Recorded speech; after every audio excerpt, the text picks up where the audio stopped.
We thank God for history. Just listen to this. Today, we call this Russian propaganda. We have become so arrogant that this conversation or any reflections to it is flat out denied, lest your loyalties become questioned. Who gives the United States the right to balkanize and dictate to any other country for that matter? Take a listen to how a promise made to Gorbechev 30 years ago is now outright dismissed and referred today as Russian propaganda.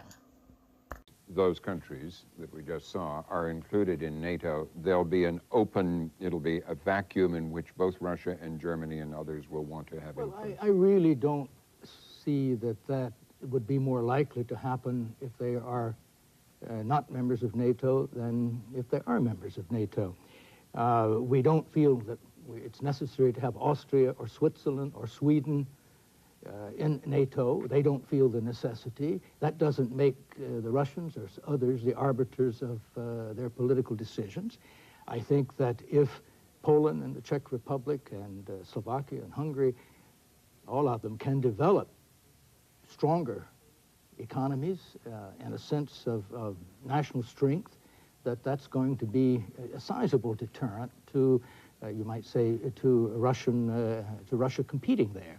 So far as competing for influence, there'll be a certain competition for influence anyway.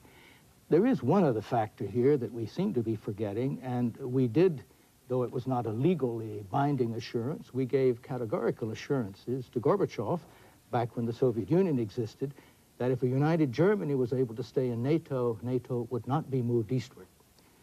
And, you know, I think that the current Russian government is very clear. So we would be, but that assurance was given to the Soviet Union. That is right. It is not a legally binding, but it was, you might say, a geopolitical deal.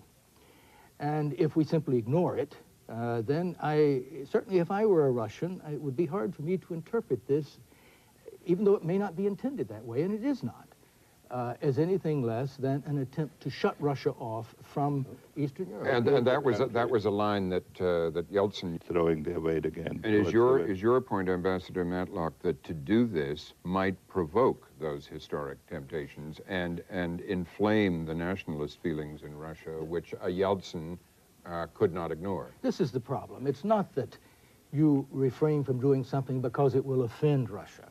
If Russia is doing something that we don't want it to do, we should offend them. That's not the problem, but you should need to take into account the impact in the internal politics of the other countries.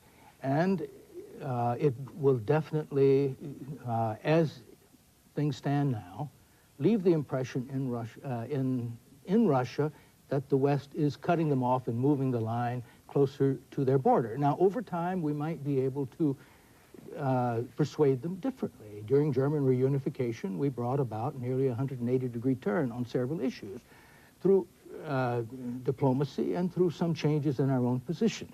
So, you know, perhaps that would happen. But now the impact would be very negative in Moscow, in Russian politics, and would not be a service to those who want democratic institutions. Okay, I'm sorry, but have to thank you both and leave it there for now.